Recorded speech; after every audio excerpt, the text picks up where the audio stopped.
ఏదో ఒకటి చేసి ఇస్తానయ్యా అంటే ఈ అబ్బాయి నా మాట వినట్లేదు.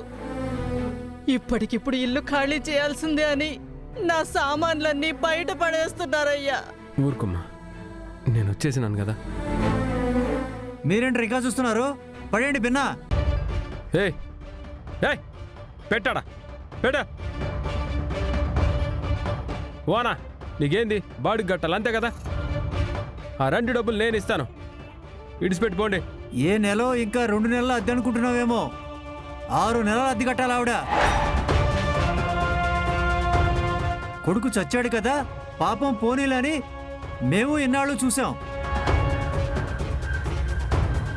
ఎన్నాళ్ళని అది తీసుకోకుండా ఇంట్లో ఉండనిస్తాం? మేము కూడా బతకాలి కదా, అందుకే ఖాళీ చేస్తున్నాం.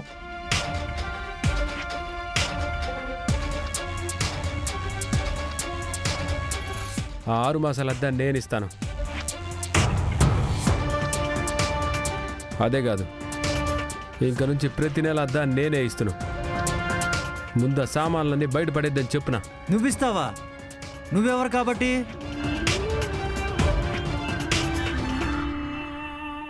ఆమె కొడుకుని.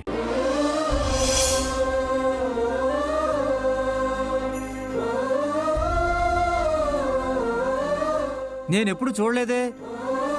ఇప్పుడు వచ్చేసి అద్దె కడతాను, ఇంట్లో ఉండనిమ్మంటే నేనెలా నమ్మమంటావు? ఇప్పుడేంది, నీకు దుడ్డు కావాలా వద్దా? హుండీలో వేశాననుకుని మర్చిపోదాంలే అనుకున్న డబ్బులు నువ్వు తిరిగిస్తానంటే ఎందుకు వద్దంటాను? కట్టు.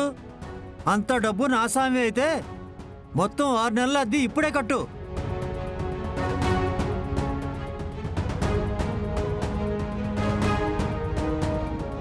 నాకు ఇప్పుడే కదా తెలుసుండది.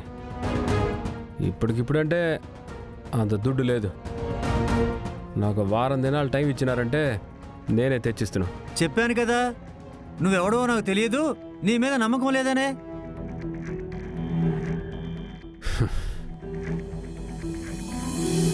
కావాలంటే పేపర్ మీద సంతకం పెట్టిస్తున్నాను.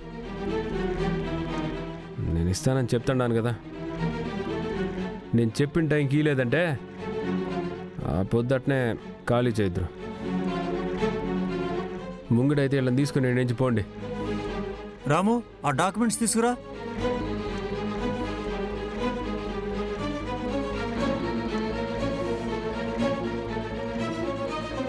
డాక్యుమెంట్స్ మీద సంతకాలు పెడతానన్నావు కదా, ఇదిగో పెట్టు.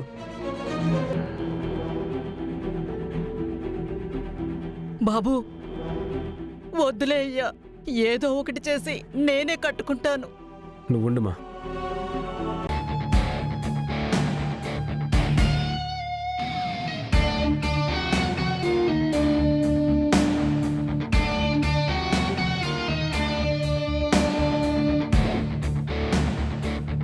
చెప్పిన టైంకి ఇవ్వలేదనుకో, నిర్దాక్షిణ్యంగా ఆమె ఇంట్లో నుంచి బయటికి తరమేయడమే కాదు, ఎక్కడున్నా నిన్ను వెతుక్కుంటూ వస్తా, అద్దె వసూలు చేస్తా. అందులో మాత్రం ఎలాంటి మొహమాటం లేదు.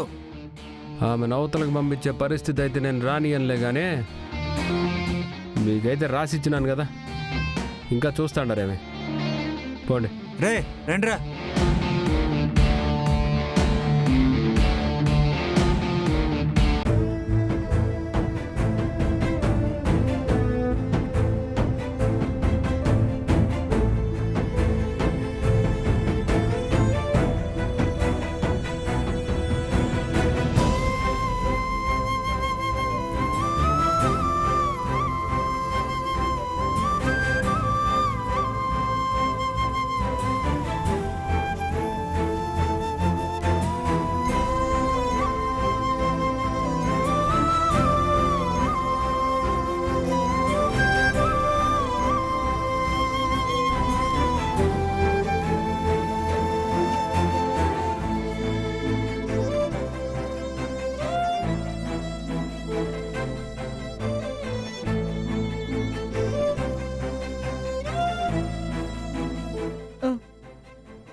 ఏంది మా, నేనుండాను కదా. ఏడవద్దు, సామాన్లు నేను లోపల పెడతాను.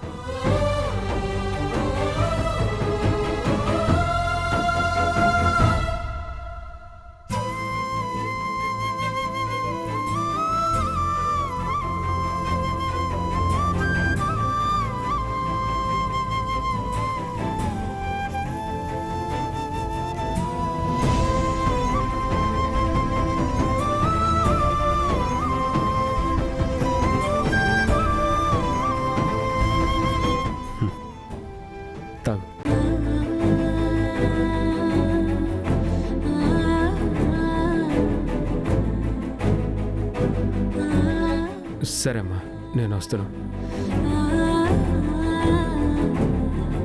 నీకే కష్టం వచ్చినా నేనుండాను.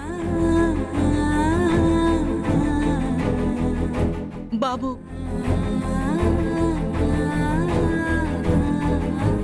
నీ రుణం ఎలా తీర్చుకోవాలో తెలియట్లేదయ్యా.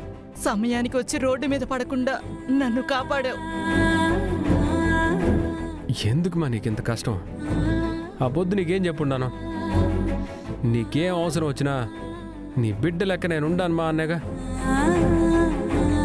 ఒక్క ఫోన్ చేయడానికి ఏమై ఉండదు. నువ్వు సాయం చేస్తానన్నావు కదా అని ప్రతిదానికి నీకెట్టా ఫోన్ చేసేదయ్యా? అప్పుడు కూడా ఫోన్ చేయకపోతే ఇంకెప్పుడు మా చేస్తావు? సమయానికి నేను వచ్చినాను కాబట్టి సరిపోయి ఉండదు. లేదంటే యాడుందాం అనుకున్నావు? రోడ్డు మీద ఉంటావా? సరే, నేను మాట వరుసకి చెప్పలేదు మా. నీ బిడ్డంతో నేను అంతే. బాబు,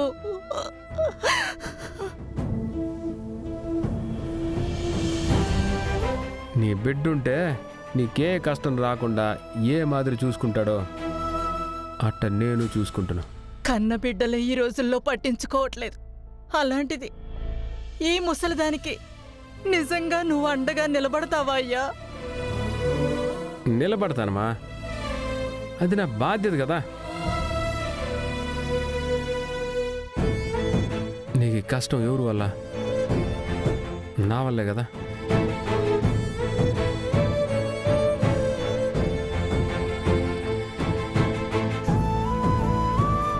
ఆ పొద్దు ఏం చెప్పినాను నీకు, ఈ పొద్దు చెప్తాను.